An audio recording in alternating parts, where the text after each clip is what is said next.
গতকাল 4টি দলকে ডেকেছিলেন এবং আজকে আমরা এখানে বোধহয় 8-10টি দলের শীর্ষ নেতাদেরকে ডাকা হয়েছে মিটিংয়ে, ইনক্লুডিং আমরা সহ সমস্ত রাজনৈতিক দলই সরকারের এই বৈষম্যমূলক আচরণ এবং পক্ষপাতের বিরুদ্ধে তীব্র প্রতিক্রিয়া এবং প্রতিবাদ দেখিয়েছে।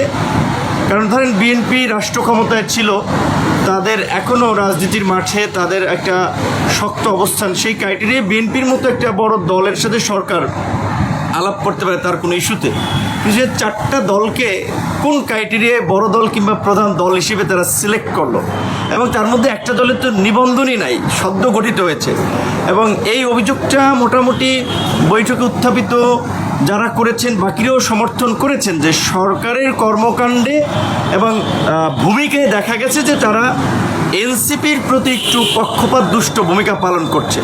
তো এই রকমের একটা অভ্যুত্থানের পরে এত বিপুল জনপ্রিয় এবং জনসমর্থিত সরকার যদি কোনো দিকে হেলে যায়, তাহলে তাদের প্রতি জনগণের সমর্থন কিন্তু সরে যাবে, যার ফলে আগামীতে কিন্তু প্রশ্ন তৈরি হতে পারে যে এই সরকারের অধীনে সুষ্ঠু নির্বাচন হবে কিনা।